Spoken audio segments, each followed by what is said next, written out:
the stiff truth.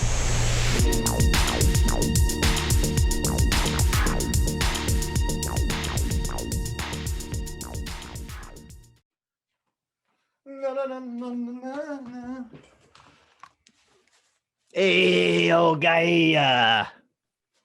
Hey. What are you doing? Oh, you're pouring a beer. Thought you were playing with your pecker for a minute. Pecker I pull. would never do that before a show. I'm a professional. This is true. This is very true. And don't know that. Welcome to the Stiff Truth.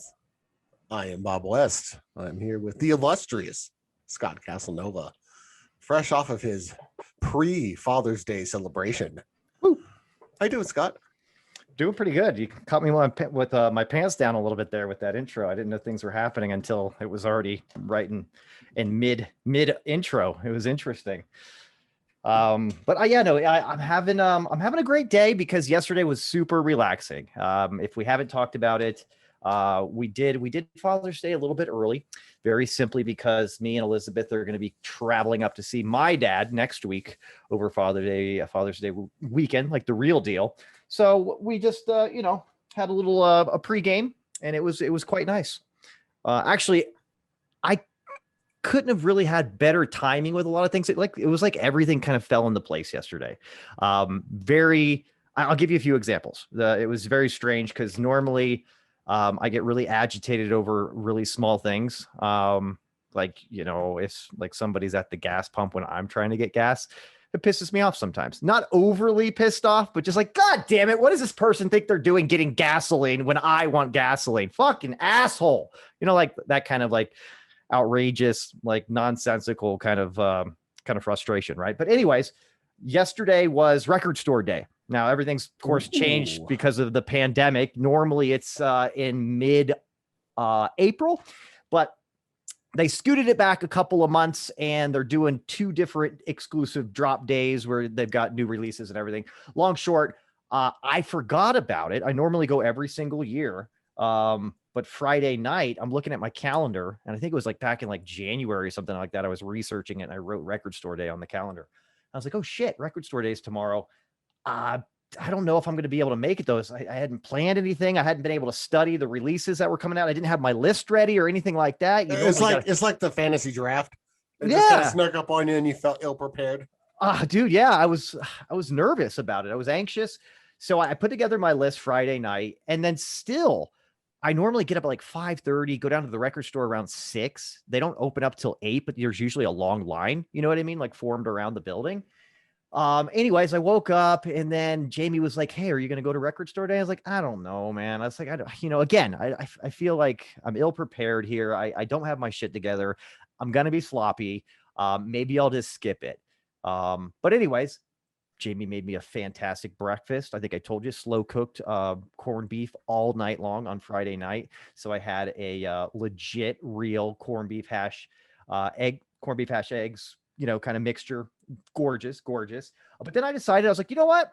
It's already past 8 o'clock. So the record store now is open, and people are slowly going in and getting their shit. At this time, usually everything is gone. All the limited release I want, normally they're gone by like the first 20 or 30 people that go in the store because there's very limited copies. Either way, I had to go to Costco yesterday, and I was like, you know what? I'm going to stop by Angelo's. That's the record store that I go to. We'll plug Angelo. Don't worry about paying us. Yeah. Just I go down there, and I park, and I'm like, oh shit, there's still a pretty long line outside. I was like, you know what? I'm all the way down here because it's a good opposite 10 miles away from where I needed to go in the other direction to go to Costco. I was like, fuck it. I'm just going to go see what's up. I stand in line. There's this chick that works at the record store, like asking, if they can find anything for you to check for availability. Like basically, are you wasting your time waiting in line, or do they got copies of that shit, in the store still? So she comes back, and I'm like, yeah, Deftones, Digital Bath, single. That's what I'm looking for. She's like, oh, Deftones, this is my favorite band. I was like, me too. Go check, see if this is there. And she comes back. She's like, dude, you're in luck, man. Like, it's a picture disc, and they dropped like so many copies of that on us. And I was like, oh, no shit. Really? Wow. Looks like I'm going to stay in line here and get my Deftones limited release. I was very, very excited.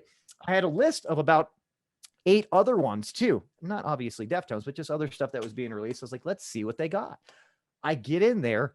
They have everything that I want. And I finally find myself in a completely reversed situation. Usually what I find myself in record store days, I can't find enough of what's on my list. And here I am with about $300 worth of vinyl in my hands. And I'm like, shit, do I put anything back? Is this a little too much? No, No. do it. And then I thought to myself, no, Scott, it's not too much. Let's get all of these bad boys and let's go jam these things. So I did. I spent a little bit under $300 on, I want to say like 7 vinyls or something like that. Got some great stuff. I got a limited release 3 LP Morrison Hotel by the Doors. A great one there.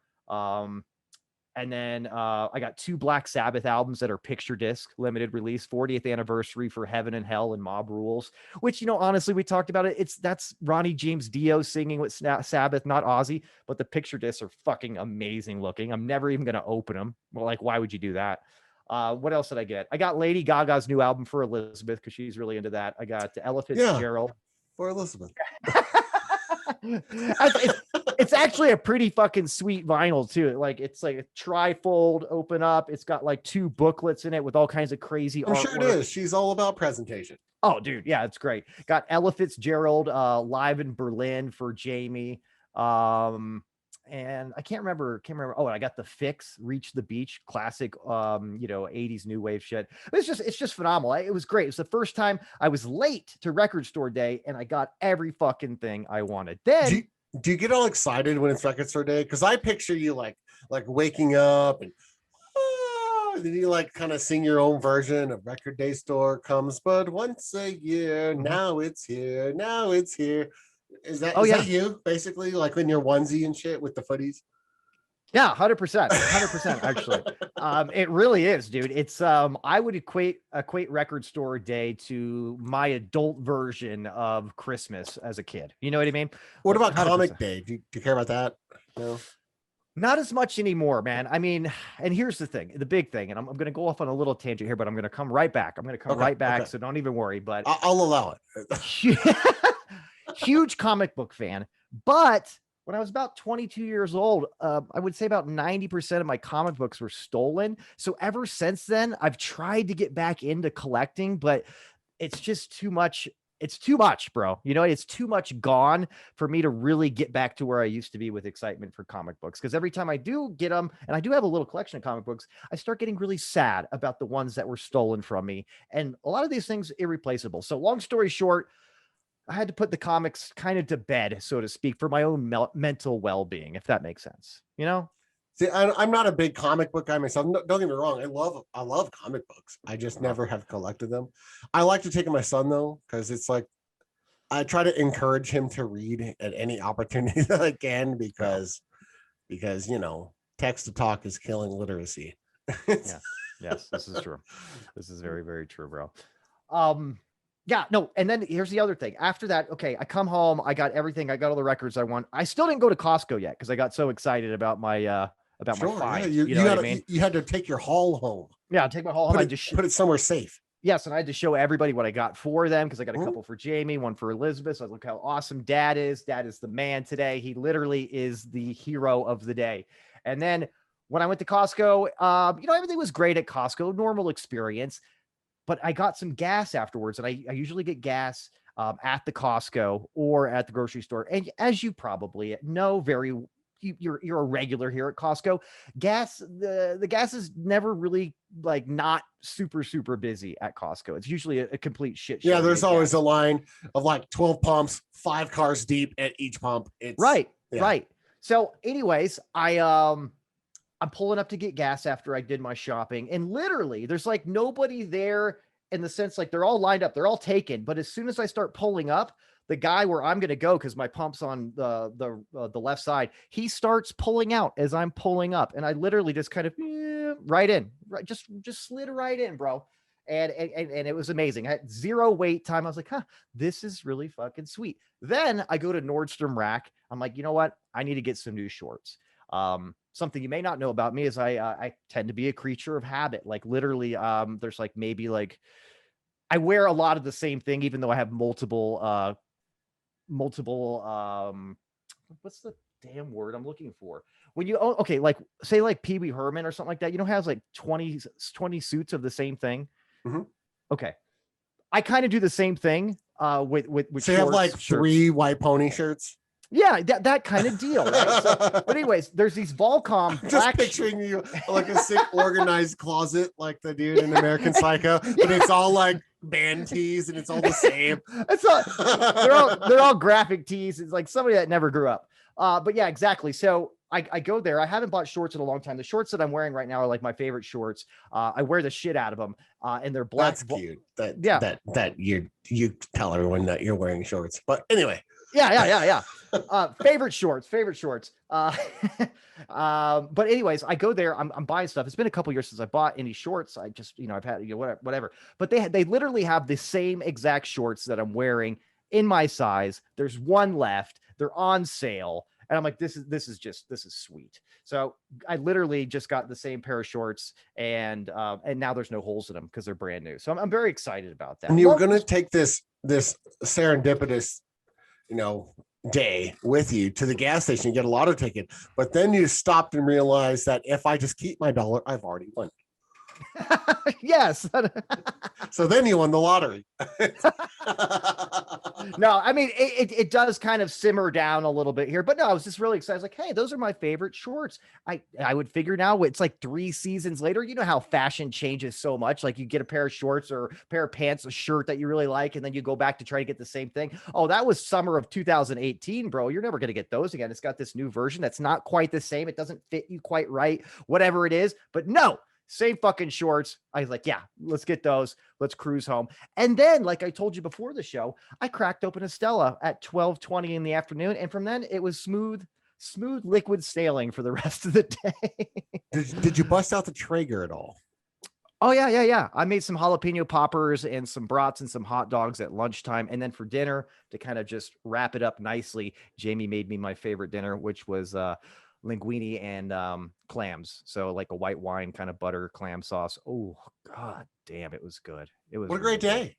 Yeah, it was a great day, bro. But I mean, you'll experience something like this next weekend. I just had mine a little bit early because of my scheduled visit with my padre.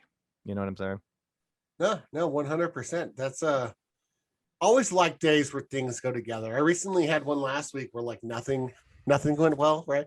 With my student orientation, and I just couldn't, nothing worked. I couldn't get anything done. I got everything done, but it was just one obstacle after the other for 3 days in a row. It was pretty crazy.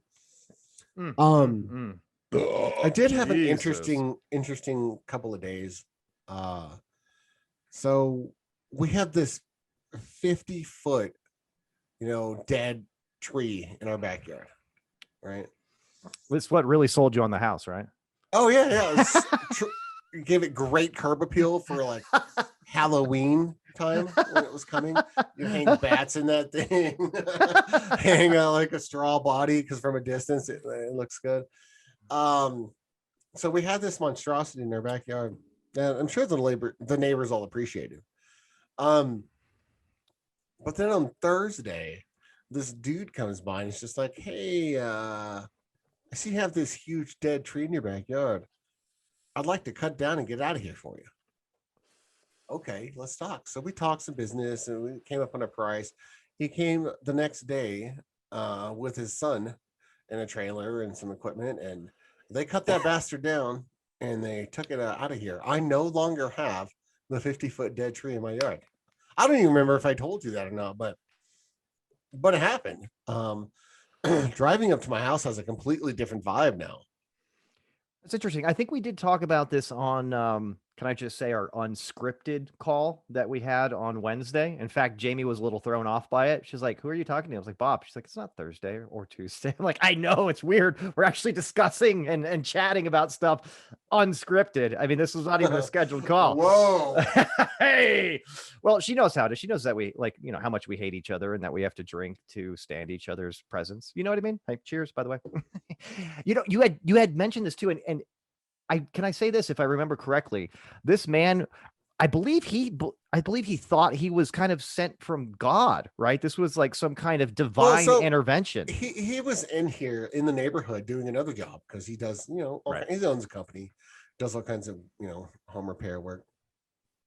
And he was just like, I don't know what it is, but I believe in God and the Lord, just works. And when I saw that tree, I was just like, huh, those guys need me to come chop that down for them. And I'm like, yeah, and pay you $1,500. I mean, Lord bless you and keep you. He's such a humanitarian. But honestly, it was kind of just a thing. So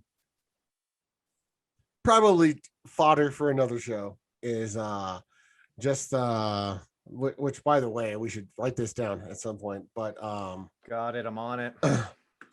The power of suggestion, not the power of suggestion, but like the that's hypnosis. But like what you put out in the universe comes back to you, right? The power of the laws of attraction. There you go.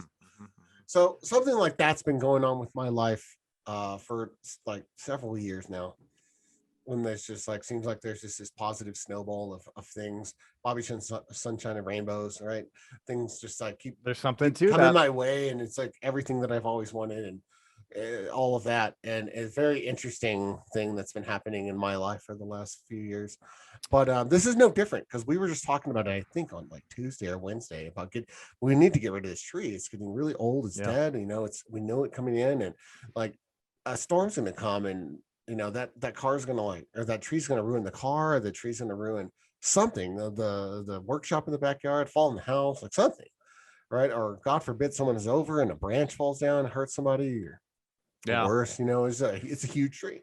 So within like 2 days, that tree's gone. That's so interesting. It just kind of, I don't know. That's just the way that things have been happening for me and my wife lately. So Bob, you got to be careful with that kind of power. Okay. It sounds like you're just willing things into reality. And I don't know if I'm a little nervous because I don't understand that kind of power. And when I don't understand something, I fear it. And when I fear something, I hate it. You know what I mean? So so inherently I hate you. You see how we just came full circle? And I'll drink to that. Well, and to be serious again, too, if I remember correctly, you were going to be paying out quite a bit more money to get that tree removed, just like what like standard quote that you were getting. Yeah, you're getting quoted like $3,800. That's so much money. And then they couldn't book it until like September, October or something because they're just booked. Yeah, and then you're paying double the amount, we'll call it, and then you're buying yourself another like 3 or 4 months for something bad to happen with a dead tree just hanging out. Right. Not like you guys don't get plenty of wind in New Mexico or something like that to give the tree a little bit of trauma and testing. You know what I mean? So well, when he cut it down, like the bark started falling off the tree, and he's just like, oh yeah, this tree's been dead for like 4 or 5 years. I mean, dude, like when he started cutting down, he's like, it's not even screaming at all. I mean, it's really been dead for a while. Usually there's like some last ditch effort. Please no, save me. But no, not that tree. So yeah, I mean, next time you pop by, you're gonna notice like it's not as spooky when you drive to the house. Like that's a little depressing. I thought it really added some character, but no, we could have at least gotten one Halloween out of it. I mean, but yeah, it's gone. That all happened. So that went down. Now it's just like, on to the next project. So, well, good for you, buddy. Now, speaking of somebody that's, I guess, kind of been really lucky. I think really lucky. We talked about this last week, but Logan Paul. Did you get a chance to? I honestly didn't watch the entire fight between him and Mayweather. I did very high level highlights and kind of looked on YouTube and stuff like that. What did you sit through the entire thing? I mean, it was only 8 rounds, but no. You look disgusted. After the Tyson fight, like I'm done with exhibitions. Yeah. Now, unless Logan Paul wants to go fight Tyson, I'm into that. I'm definitely into that one. Well, you know what, too, and Paul kind of like in the wrap up there, after this exhibition. He was calling out Mike, talking shit to him. He even did like the little voice like him too. He's like, you know, he's like, well, I love Mike Tyson. I think he prefaced it with, I love Mike Tyson, but Mike said, Floyd's going to beat your ass or whatever. And he like said it like that. And he like, well, he didn't beat my ass, Mike. And I was like, wow, you should really though, like throw it out a little bit harder of a call out. You know what I mean? Without kind of disclaiming it first with how much you love him, and get that guy pissed off and try to go win a couple $1 million fighting him. But either way, one thing I would never do is mock Mike Tyson's speech impediment in front of him or like to him. Well, and I have to wonder if he's numb to that one already. You know what I mean? Like maybe that pissed him off when he was a kid, but since like, yeah, he seems like he's got some pretty thick skin is all I'm saying. At this point, yeah. No, he's been there and back again in his life, and I think he's in a pretty good place. I don't think he really gives two shits about what really anyone says, as long as it doesn't hurt him or his family. But yeah, by all accounts, it would be funny to watch that because Mike would probably rage out at him. Go for the kill. Roy Jones is a seasoned fighter and knew better and knew to keep his distance and knew to clinch and and he knew. Logan Paul's not going to know. He's going to come in there like Sloth from Goonies, and he would take a couple to the jaw, and Mike Tyson wouldn't hold him up. No, he would just let him fall. Well, hey, Bob, expand on that too, because again, I don't want to assume that everybody's seen the fight that's listening, but that there's a little bit of a controversy there. I would say, I've heard people in Logan's camp, call bullshit on that. But what was that? I want to say, was that like in the 6th or 7th round or something like that? It was close to the end, right? So I'll just say this. In the Please fight, do. Floyd Mayweather only landed like 46 punches. What, 40, 46? 43. Yeah. 43. Yeah. Yeah. 40% accuracy. So, excuse me. He didn't throw any punches. He was just kind of, it's an exhibition. Let's put on a show, right? Mm-hmm. And of those 43, in watching the clip, it's pretty clear that he threw one that seemingly didn't even land very well, but it looked to knock Paul out. Yeah. Right. So he did hold him up and keep him on his feet. Like, hey, let's go the 8 rounds. There's probably some sort of contract bonus or something for a full 8-round fight.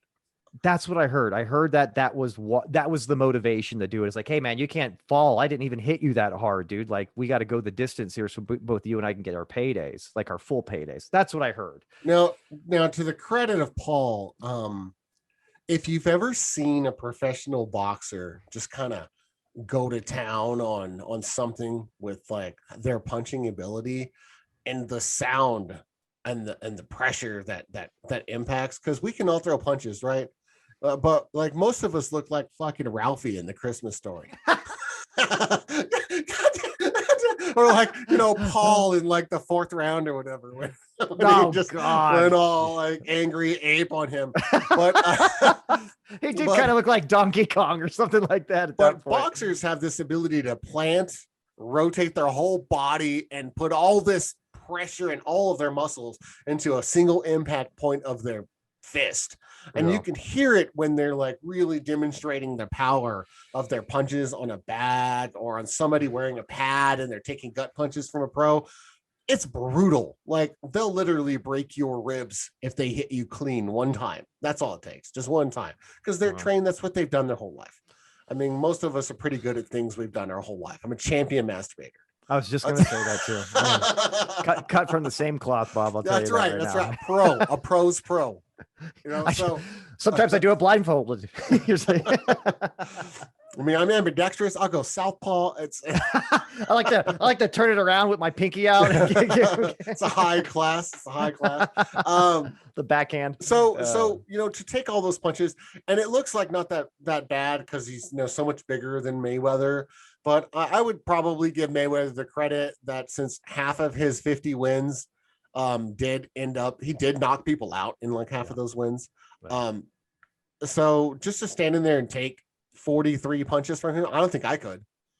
I mean, if I went in there right now, I don't know if I could take 10, you know? I would say this though. If Mayweather was the age he was now and the weight he is now, and you were 26 at your height, like Paul, I think you could take it. Maybe a little better. Yeah. But still, I mean, and Paul's in great shape. You saw him at the weigh-in. I mean, dude Yeah. is ripped. Obviously, has been training like a professional boxer for this fight, Sure. and Sure. looked the part. Now if he could only practice, but I think if he keeps working at it, he's young enough to make a significant advantage and actually be a boxer and not just a sideshow. Yeah. Well, my summary pretty much is this. So just to kind of expand on that a little bit, I'm not going to take anything away from Paul with going the distance and not looking too much like a joke. And I say that kind of because, like you were just mentioning, his little hissy fit that he threw in like round 3 or 4 when he's just like going side to side, that was a cringe worthy, like zero skill, zero kind of, it looked really bad. That was kind of comical, but the rest of the fight, granted, let's just 40% accuracy to 13% accuracy. Mayweather Paul, is that surprising at all? Yeah, it is very surgical. Yeah, it's not surprising at all. And in fact, if the stats weren't like this, I'd be very disappointed in Mayweather and kind of question his greatness if they were lopsided the other way. I'm sure he knew that. Yeah, right. But he did go the distance. But yeah, like you were just saying, it was a pretty surgical execution of everything that just, Mayweather's been doing for most of his life in general. So yeah, it'll be interesting to see what happens next year. I want to see Paul actually, and we talked about it last week. It'd be really exciting to have him now that he's in great shape. He's spent a lot of time and energy getting in great shape. And like you were saying, now he's got to actually develop the skill set, like fine tune that. If he can spend the next, let's call it 3-6 months training like that, and actually going after and fighting somebody that is not over the hill or not some kind of weird handicap, so to speak. You know what I mean? He fought KSI. Yeah. And lost. Right. So, but he's the richest defeated fighter ever. Like there's an undefeated fighter, but he's 0-2. And he's probably made $20 million off of those 2 fights. Well, and Mayweather's done this now a couple of times. Mayweather does not shy away from making a shitload of money. I mean, who really does? Dude. Yeah, he's got a lot of money. How much did he make against Conor McGregor? 100 mil, 200 mil, something like that? 100 mil off the pay-per-view and everything. It was about 100 mil. And we were just talking about this before the show. It looks like that projected, because there is like bundling there with the pay-per-view shares and all that stuff. 20 million for Paul, 100 million, call it, for Mayweather. Who cares if it looks stupid? I mean, honestly, like to Paul's credit, I get out there and try to smack Mayweather with my cock. Like if they're going to give me $20 million, whatever. Right, so man. you're saying I just got to go do this for like 8 rounds and then I can retire? That sounds legit. That sounds really legit. So it was interesting, bro. I will admit I was a little disappointed that I didn't wake up the next day, because I didn't watch like the pay-per-view and see that Mayweather like knocked him out cold in like the 3rd round or something like that. That was kind of the one thing I was hoping that would surprise me, like a nice little pleasant surprise, because that's even like rare for Mayweather. Like, be honest, like in the back half of his career, he wasn't really knocking people out anymore. He was going the distance and winning by points, which is what he does the best. But yeah, it didn't happen. And now you have Paul validating himself and talking a lot more shit because he can. So good for him. Fucking influencers, man. Yeah, you know what I mean? It's just crazy, but kind of a little bit of a side note here. Ooh, side notes. I gotta say, I really like these exhibition bouts. I'd like to see more of them. I'd like to see them more non-boxers having it out with a little bit of training and then just going and having it out. But I'd like to see more of like celebrities, like celebrity deathmatch. Let's just go ahead and transform this into celebrity deathmatch style fighting and get some people in there like Rosie O'Donnell, Donald Trump. Seriously. That'd be fantastic. I like where you're going here, and I feel the same way. These exhibition matches where you're getting somebody from some other industry, basically, or some, and like it kind of reminds me of like the old Colosseum kind of Roman Empire shit. Get people out there, the gladiator type stuff. Like have a tiger fight like a fucking gorilla or some weird, like all these weird things. Like get one from something that's natural in Asia and have it fight something like that kind of stuff. That's kind of like what we could be doing here. And I think we do need to take it to the next level. And I think Trump is a good one for probably like the opener, the first one, celebrity deathmatch reality. Do you want to do this? You want to make this happen? If we're not going to get that, then at least they need to bring back Celebrity Deathmatch. That's a great show. But honestly, that was when MTV was cool. You know what I mean? Right. Because it was on MTV first. Then it was on Comedy Central, I want to say, after that. Yeah. And I don't know. Seth Green, right? Yeah, I believe so. What a great show. What a great show. So, yeah, well, bring it back. Bring Celebrity Deathmatch back. It doesn't have to be a death match. Let's just bring the, celebrity boxing into play. But, we got to find good ones, like with plenty of animosity. Like let's let Eminem and Machine Gun Kelly settle this shit. Like Battle of the White Rappers. I gotta say, man, I think Machine Gun Kelly be going down real quick. He looks like he can blow that guy over. Just like he's like a toothpick. But he's tall and young and he's got range. He does have range. It's just true. And Eminem is getting up there. I want to say he's probably at least in his mid to late 40s, right? I would have to imagine something like that. Yeah. I think he's in his mid 40s right now. Don't even quote me. I don't know. Could be a slaughter. Very similar to what's happening to the Nuggets. Jesus Christ. Are you seeing the Suns, dude? Are you seeing this shit? I have, and I'm blown away, much like that smooth segue. I'm blown away by just the lack of effort. I don't know. It's like the Suns just want it that much more. I don't know what happened. God, I don't think this is like the case or anything like that, but Joker gets fucking named MVP. Right after that, he starts, not him, but his team just shits the bed and like not a cohesive unit anymore and don't even look like a playoff team. Yeah, because he's playing pretty normal, 20-some points, 10 assists, 15 rebounds. That's like typical numbers for him. Right. But Jesus Christ, man, I'll be honest, I haven't been able to watch each game, but I've just been kind of seeing some highlights and seeing this series very quickly slip away from them. And I think they're going to sweep them tonight because we got game 4 tonight. So does math. The probability of someone coming back from down 3-0 is like, I don't know, like 1% or something. Let's see. So yeah, has it ever happened? I don't. Yeah. It has. I remember famously in 2004 or 5, the Red Sox down the Yankees, and they came back and won 4 in a row. Nobody wants to take that series, and they went on to win their first championship in like 100 years, right? Yeah, the curse of the Bambino's over. Right. Well, either way, as you're looking up those probabilities and those statistics here, just moving right along here. I think, and I know you disagree with me on this one, but I think maybe the Clippers are gonna make this pretty interesting with the Jazz. That's my thing right now. It's 2-1 right now in favor of the Jazz. But like I was just telling you before the show, I was watching a little bit of Game 3 prior to the show, and the Clippers were looking really hot. And apparently, there's some injuries to the Jazz that I don't know who's injured. I just heard there's been some recent injuries here that have kind of maybe even the playing field a little bit in that series. So what's really fucked up, Bob, is what I called. And again, I said I wouldn't put any money on this, and I'm glad I said that. But what I called for, like, who was going to win in the playoffs it's already done because of your fucking Mavericks are out and because of the Nuggets are shit in the bed right now. There goes my Western Conference completely gone. I'm still in the money. Yeah. 7.5% chance. That's not looking good, bro.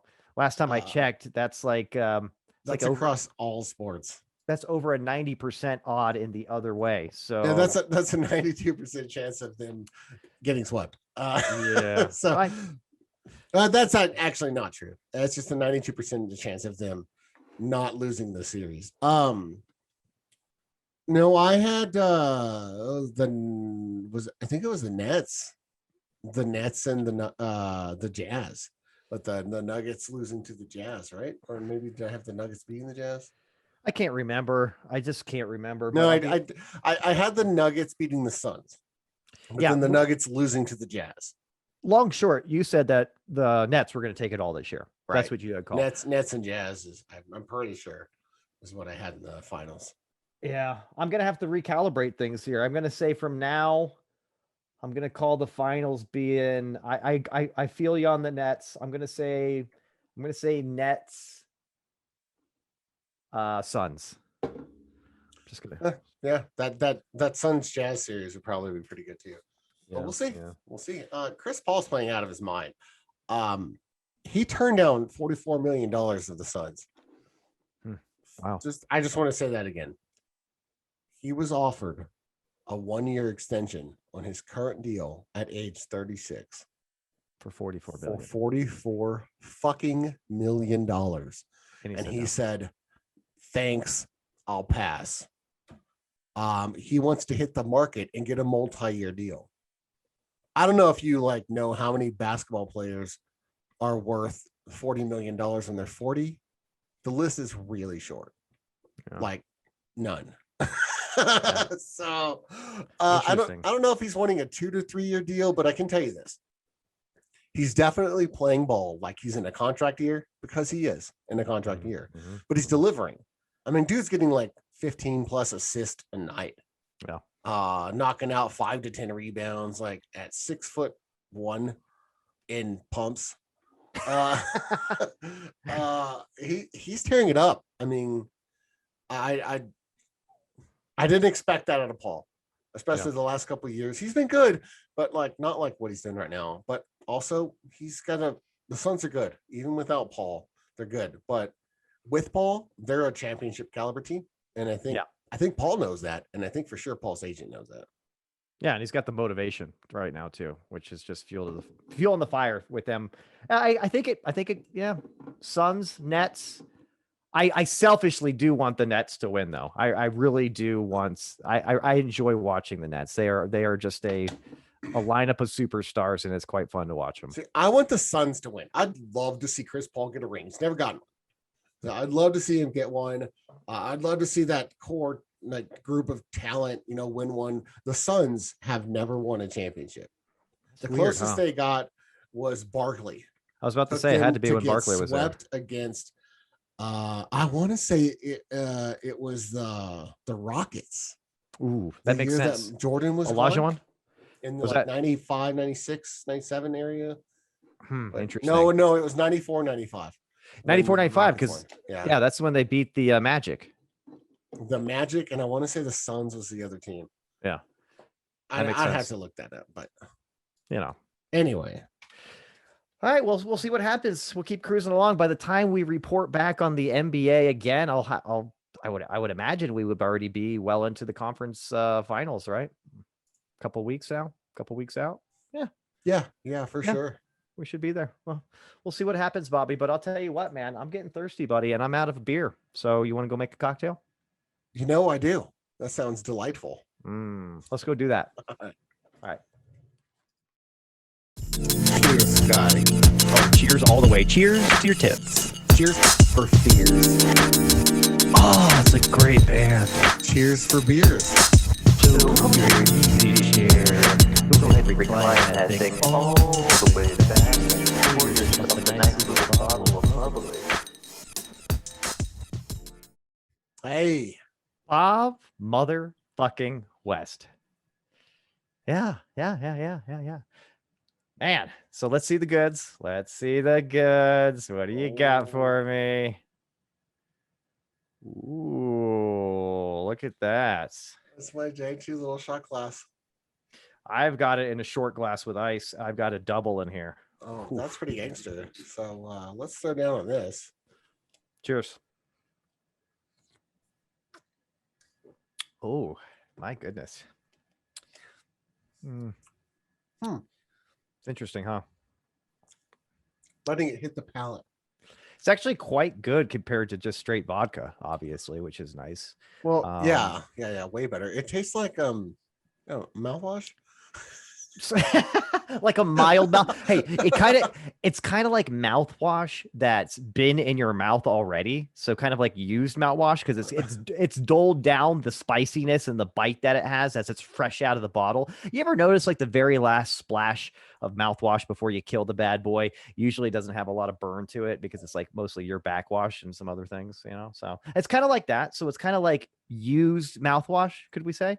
But in a good way. Don't get me wrong. I'm a big fan of the peppermint schnapps aftertaste there. So everybody knows we are having liquid Valiums today. And essentially here, all it really is it's I think I used no, it's an ounce and a half. So it's a shot, like a standard shot of vodka and then a half ounce of peppermint schnapps.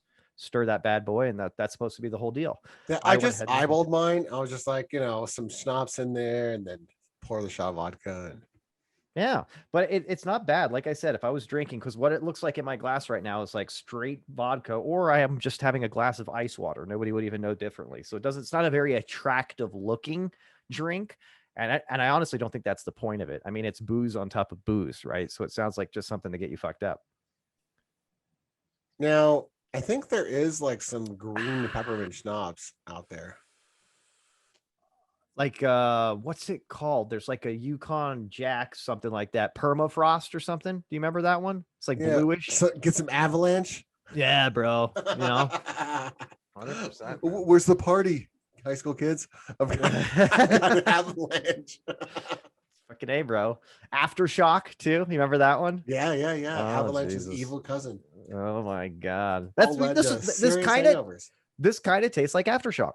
Without this, like the cinnamony kind of flavor. It's more like peppermint. Well, yeah, avalanche was the peppermint one. Right. Okay. Yeah. So it's more like we just literally we homemade avalanche. That's how crafty we are, Bob, with our booze. Yeah, that's pretty much it though. Peppermint schnapps and vodka. Good stuff. It's a way to take it. This reminds me of the other day when I called you and you're like, well, what are you doing? And I'm like, well, I'm drinking some Irish whiskey, but I'm mixing it up and I'm putting just a smidge of Irish cream in it to stave off the bite, and is actually really good. I mean, it tastes like when you're doing an Irish slammer. Oh, nice. I like what you did there, sir. And that last little bit when you're drinking, and the last little bit of Irish cream's coming out of the shot glass from inside the pint there. That's what the shot tastes like. I mean, it's basically just that without the Guinness. Sounds like a home run to me, actually. I was a little jealous. In fact, I wasn't even drinking on Wednesday. Then I got your phone call. You had elaborated on what you were doing there and basically just doctoring up some Irish whiskey to make it more palatable for smooth, regular drinking. And I had to go make myself a drink immediately. So yeah, that's pretty good shit, man. I must so say. if you're ever trying to get like someone that doesn't drink whiskey, right? If you're ever trying to like, hey, take a shot with me. I don't drink whiskey. And I don't know why it's like a girl, but yeah. But if you're ever getting someone that's like, I don't drink whiskey, just pour a little bit of ice cream in there, hook it up, and it'll be really easy to take down that way. I'm sorry, I just heard you say it's really easy to take down that way. Well, yeah, can you? Yeah, super easy. Super easy. It's always easy for me to take down, but And then the practice makes same perfect. with the vodka and the peppermint schnapps. Same concept. Just that's taking a big load down. Same concept. Just doll it up a little bit. A little bit of mango vodka. Pineapple vodka.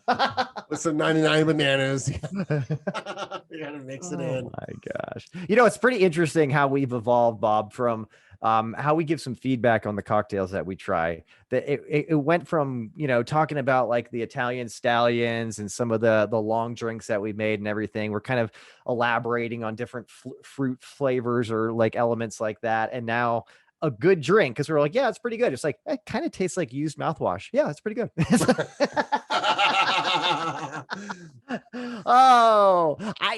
I don't know if we're progressing like even more into our alcohol aficionados or if we're regressing into alcoholism, some nasty type of addiction that a lot of people share in. So no, kind of leads me into what we want to talk about today.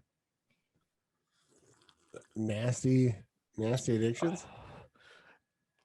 That or used mouthwash. We can keep having more dialogue on that if you prefer. I got a lot. I got a lot in each tool bag, so you let me know. I'm gonna go with the former. Good man. Good man. Yeah. No, we had promised this. We had promised a little bit of a conversation. And be honest with you, Bob, I think what really made this topic relevant to me yet again was the additional. I'm almost getting numb to it, unfortunately. I hate to say that, but another passing of a mutual friend of ours. Yeah. I would, and with somebody that struggled with addiction. I mean, Jesus Christ, man, say what you will. It's not places just like Zentel, but where a lot of people will say in their early 20s, mid 20s, used to get together and do a lot of illicit drugs and alcohol and just parties and whatnot. It seems like a lot of people that didn't end the party, figuratively, are kind of dropping like flies, unfortunately. Jesus, I want to say, including family and close friends, I want to say this is like 5 or 6 people that I've known pretty damn well or intimately, very well, meaning that have died from addiction or because of the downfall of addiction. So it's just very relevant. And to me, it's one of the things I think I want to talk about a lot here is just it's really tough to be an addict, to be a drug addict, to be an alcoholic, and to be taken seriously. You know what I mean? And that's one of the struggles, I think, for a lot of people like that we have known, is you get this stigma.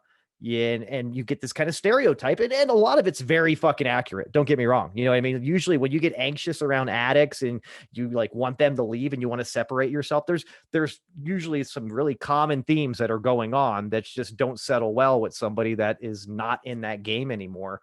But it's very tough on the other end of the table. It's hard to climb out of a hole if you have people constantly pushing you back down that hole with shame and whatnot. You know what I mean? So I'll start there. Well, and there's also a stark difference between an addict and a recovering addict.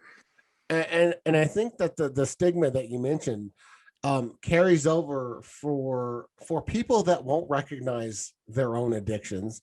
I would say people that aren't addicts, but I think, as we've talked before, there's very, very, very few people that aren't addicted to something.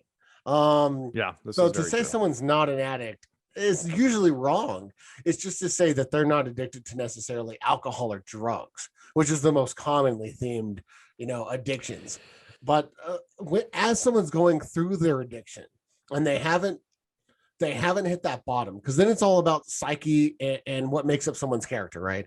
I was watching this interview with Brandon Novak, which if you can remember, is part of the Jackass crew, one of Bam Margera's friends from skating, when they were kids and all that.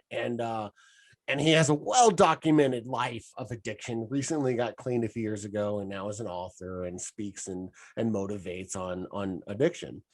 But that whole, until you've hit that bottom, or that whatever it is that makes someone snap, and depending on your personality, that might have to be you physically, it being unbearable anymore to live this way, right? Yep. You literally might have to be sucking dick for your drug to reach this point, or your booze or whatever it is. And then some people can just like, oh, well, I lost my job. I'm going to evaluate myself, right? They're just different types of people. But once you've made that decision to now come out of that and start changing your perception, your goals, what you want, building, that new life, normally getting help, getting AA, or getting AA works for a lot of addictions. It's not just alcohol. It's kind of a way of therapy. It's group therapy is what it is. But until you can get into that, but once you're at that point, you're now a recovering addict. And shit, almost everyone's a recovering addict. Anyone binge drink in college excessively, but you don't know more, right? Recovering addict, and you're recovering addict your whole life. You're not ever not going to be a recovering addict.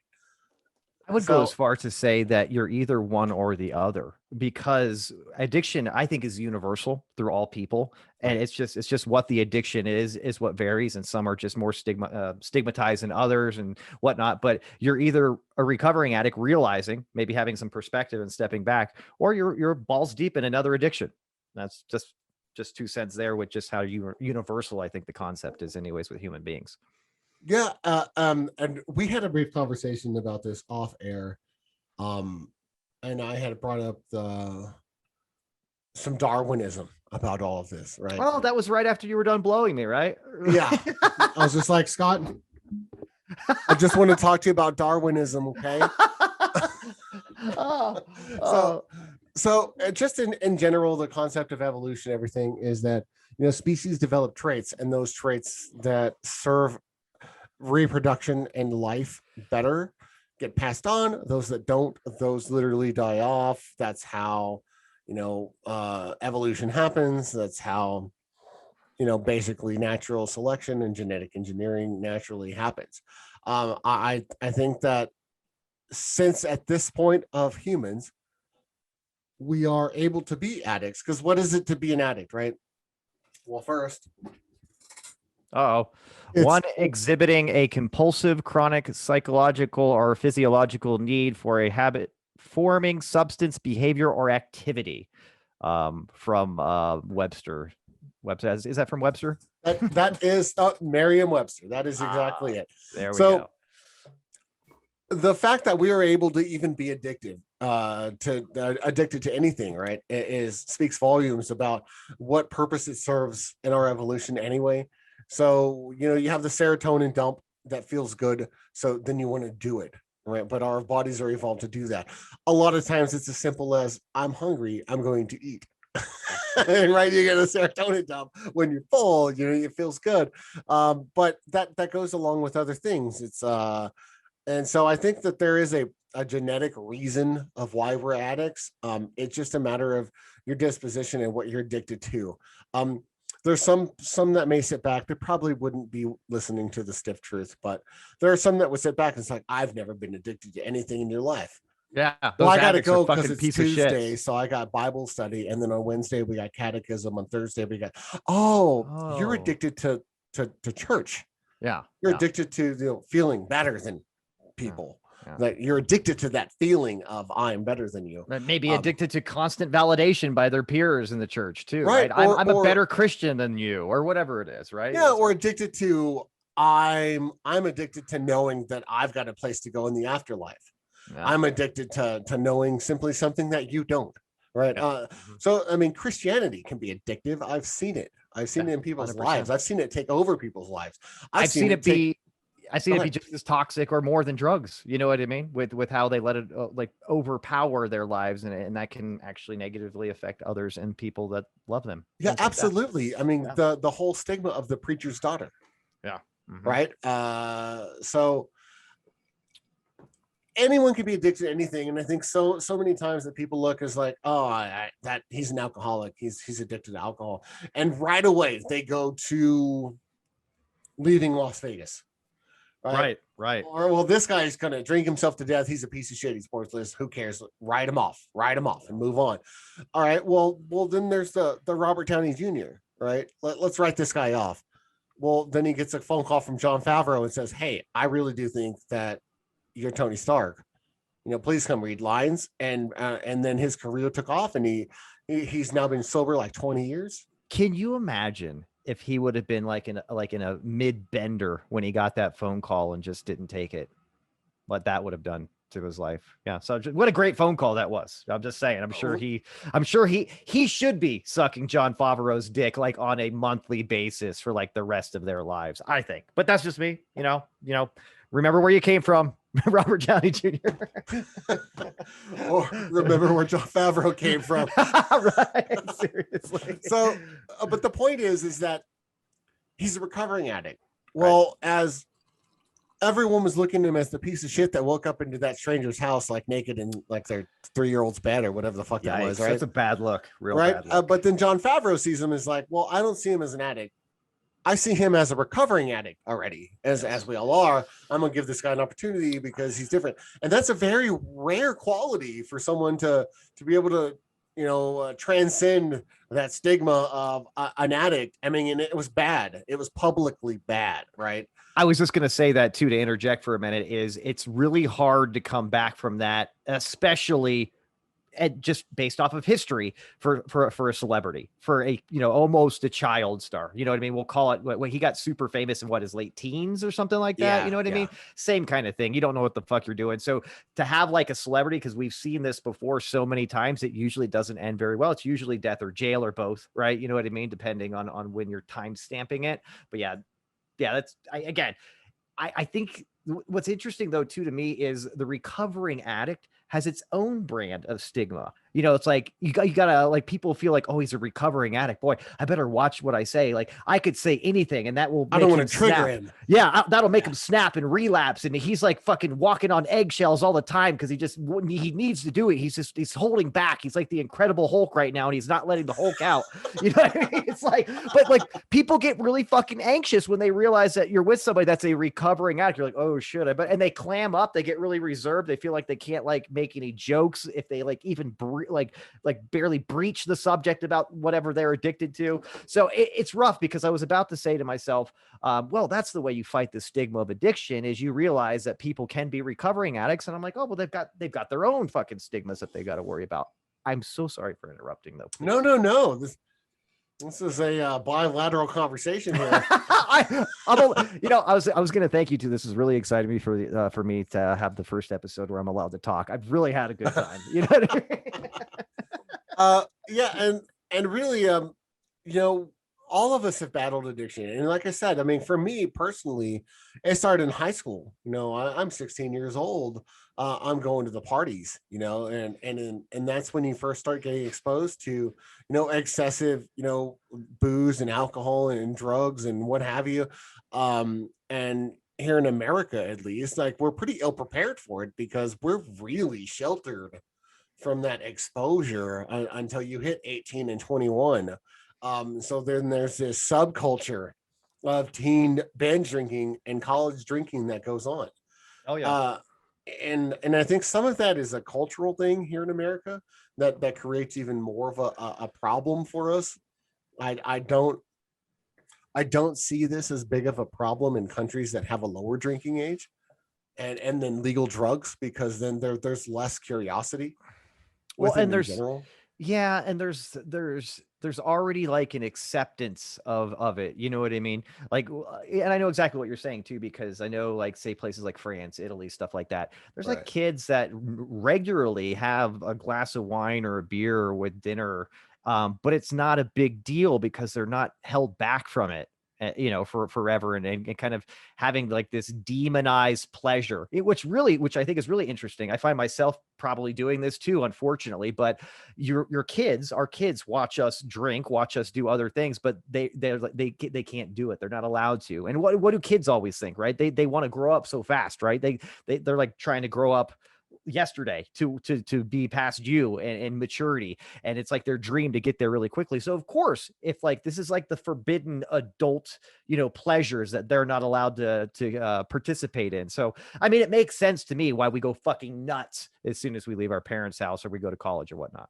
Well, what about like the commercialization issue that happens in America? Right. So, binge drinking is no good. College binge drinking is no good. There's rapes happening all over campus with girls, too drunk to realize what's going on. And there's just like so much going on.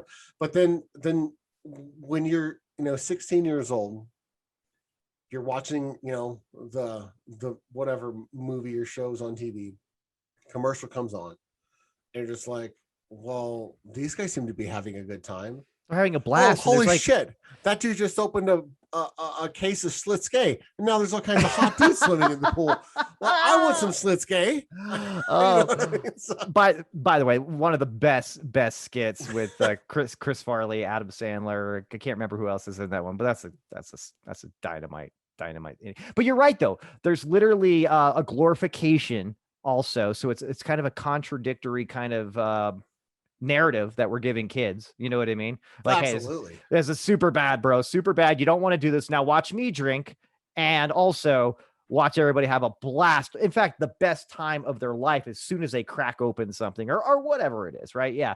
So yeah, it makes sense to me. But does that always like spiral into like a nasty addiction for people? Not always, right? So again, like you got people that maybe maybe they're addicted to coffee. I know caffeine is a really big one too, you know what I mean, but they're still thumbing their nose, and they're looking down on people that drink on the weekends or whatever it is. It's very interesting to me. I'm not quite sure if there is a solution, quite frankly, to how we kind of curb not the dangers, but just the product of what happens to people that from addiction. You know what I mean? And anything can become a debilitating addiction. I mean, you Yeah, mentioned yeah, coffee, yeah. and then you'll hear like someone be like, "Well, I don't know what I'm gonna do. I just don't seem to have enough money. My electric bill's gone crazy in the summer, and it's like $300 this month, and I'm like $100 short."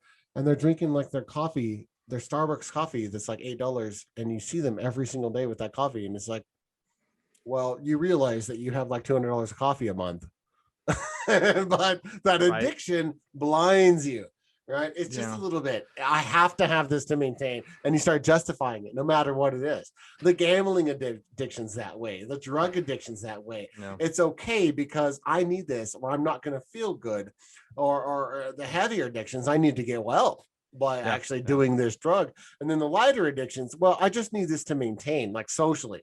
I only smoke weed before work because like it socially like helps me. But then you go perform bad at work, and it's like, well, dude, the weed's affecting the work, and it's like, well, I need the weed to work, and that justification always comes along with the addiction. Yeah, yeah. And it's interesting too. You had mentioned it. One of the most dangerous things that is a stereotype, and I think in a stigma of addicts in general, is I don't know. They're not very self-aware. You know what I mean, of really what's going on. It's like they're always in, especially when they're high or when they're feeling it, whatever they're doing. Because again, I don't want to limit this to drugs. It's like Right. everything, but there's always this accusation from the addictive like perspective that everything else, you know what I mean? All the surrounding external factors are the reason why you're in the situation that you are. It's never their fault. It's never their doing.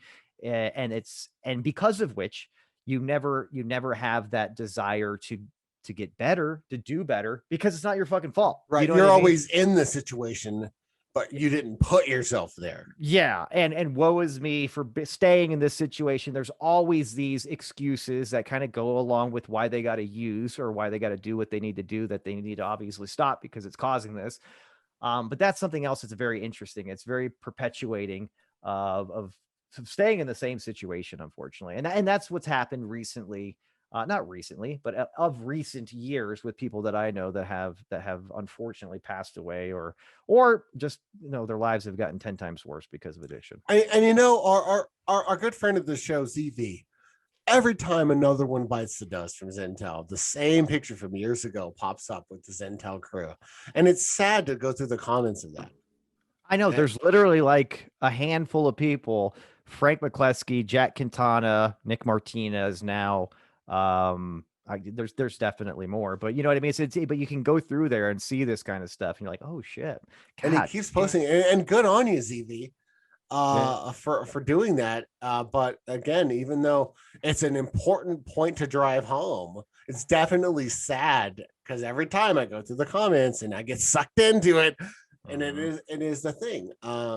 Addiction is it only ends in three ways, right? It ends because you went to prison, right? It ends because you went to rehab and you're working on it, right? And you're now a recovering addict, or you die. That's it.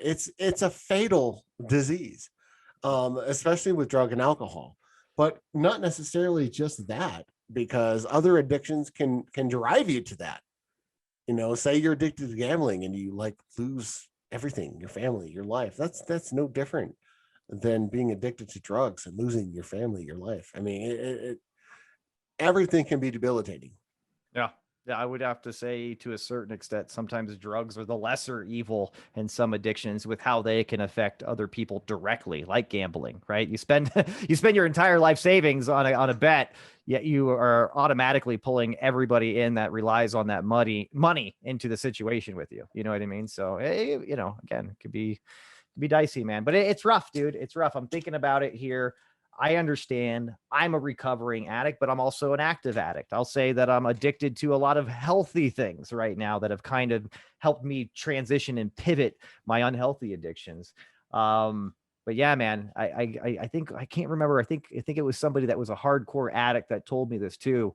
But it always rings true to me, especially when I think about just drugs in general. It's like, Scott, you don't know any old junkies, you know? No, He's they, like, that's they don't exactly apply for Medicare.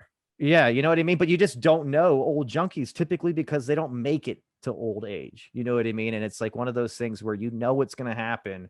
You know the fate that comes with the lifestyle. But that always rings true to me when I see now as I continue to age, as we all do when time goes by, but people that just won't let go of that game and try to, let's just face it, man, those kind of addictions are a young man's game. And sometimes they even cut down young men. You know what I mean? So like I can't even say that, but it's definitely not something that I want to keep rolling the dice with. And it's almost like a personal "I told you so" every time I hear these things. But I'm not saying I told you so to anybody. It's just when it's like, fuck, I knew that was going to happen, and here we are. Well, my son told me the other day that I'm doing a good job at fighting the age. So I had to go down to the university because now I'm attending an actual university, right? And I had to go Hey, get my ID card. And I said, I'm going to take my son to campus with me and get my ID card. Just really just trying to tease him with the university life and normalize that, right? And keep him moving forward. And I was just like, man, it's weird walking through here when you're like, middle aged. And he's just like, it's okay. No one will believe you're 40 dead. I was just like, oh, good. But as I look at us today, we've done a pretty good job of fighting off the age. not too bad. Not too bad. Not too We're doing bad. pretty well. Not too bad. Pretty, Our wives think we're doing great. and that's all that matters. That is all that matters. That's really all that matters. Well, I tell you what, man, kind of bringing this up a little bit on a lighter note here. It did made me think when we were thinking about addiction, we're thinking about just being, having being on benders, right? Like thinking to myself, God damn, man, there's been some pretty funny fucking celebrity drugged out moments. Just celebrities acting like, sex, drugs, and rock and roll, Bobby. And it got me thinking here, what takes the cake? What takes the cake here with who really did it and did it fucking right, as ZV would say. You know what I'm saying? Yeah. So, oh yeah. if you don't mind, I'm going to start this off here with just what I think, and I'll give it away by my background here, but I think Charlie Sheen's 2009 rant and Bender and just crazy ABC interview too. I think that probably takes the cake for me personally. For me, when he's saying that he's banging 8-gram rocks and drinking tiger's blood, doing all this Adonis DNA, going crazy, and the whole hashtag winning. I think it was great. Now, I can think of some other ones that get close to that, but when I really thought long and hard, Bob, I was like, you know what? I think old Sheenius gets the gold star for me on this one, buddy. What about you? Well,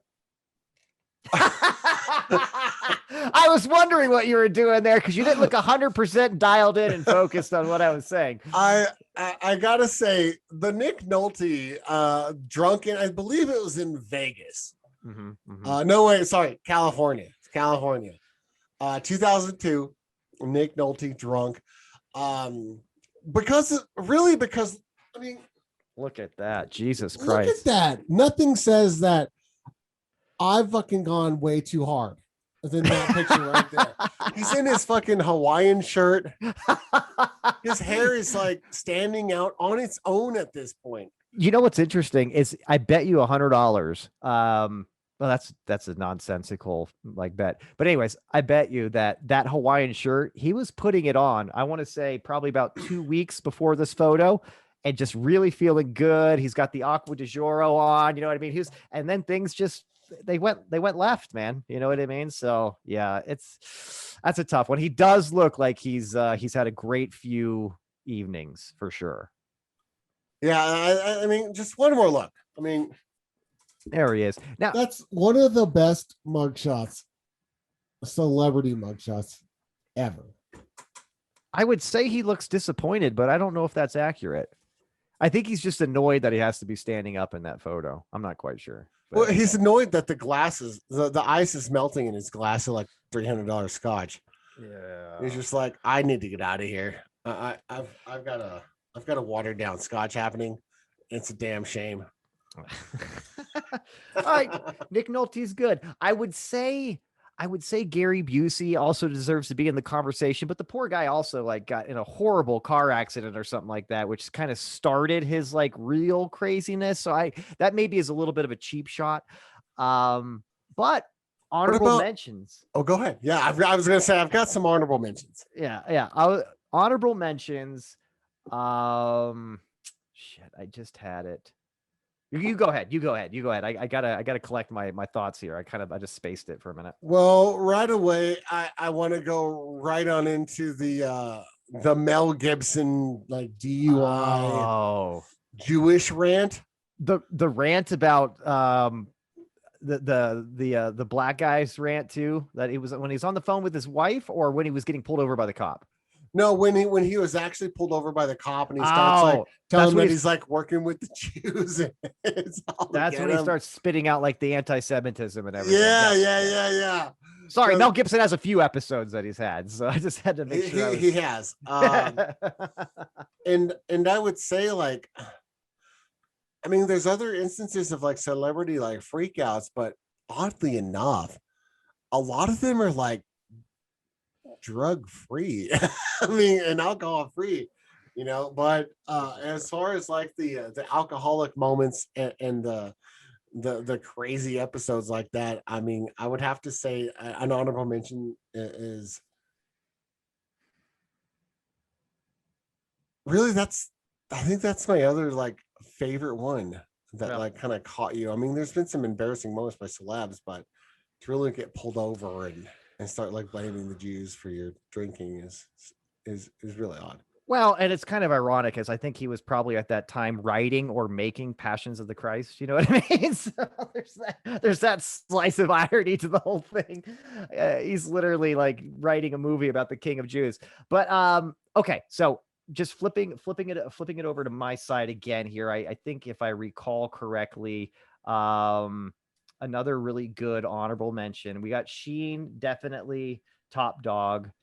I would have to say too that Martin Lawrence had a really good episode too. It's not as well documented. I think this was a while ago. I want to say this was like in the late 90s, early 2000s. It was kind of right after his Bad Boys, shot to the vein or whatever he had with his career after his show Martin in the early 90s.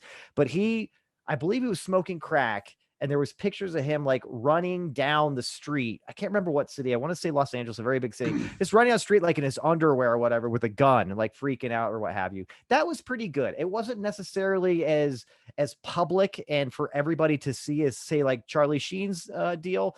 But I think that was a pretty good one right there though. So yeah, I would give it to Martin Lawrence for getting out there. And then he, to his credit, he made fun of himself and his craziness and his next like comedy tour when he did stand up. It was one of his bits to like really dive into what he did, that he was okay, but then elaborating on this very crazy story of him doing drugs and running down the street like a crazy man. So there's that.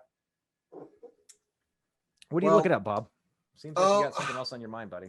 I was just looking at other kind of celebrity, addiction things, and I just ran across this mention that Oprah had. Oprah, really? Yeah, I know. I said the same thing, but I guess in 1995 during the show, she kind of took away and said that in my early 20s I did do drug and it gave me a real problem, threw me completely off. What'd you do? Crack and cocaine. Oh man, can you imagine her high on crack? I would not want to be in the same room. She'd be trying to give everybody some Brillo. You get some Brillo. Look under your seats. It's glass stems and some Brillo. And you're like, why are we looking under our seats? Because I think I dropped something. Can you guys help me find it? Carpet surfing with Oprah.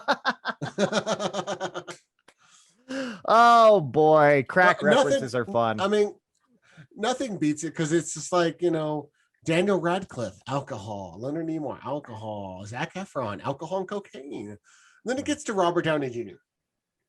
Alcohol, cocaine, heroin, benzos, marijuana. Like this dude just like, it sounds like Robert Downey Jr. Yeah, it sounds like Robert Downey Jr. is the suitcase that Hunter S. Thompson has on Leaving Las Vegas. He really knew how to party. Yes, he did. I'll tell you one more here, and this is a little bit of a cheat. I'll say that right now.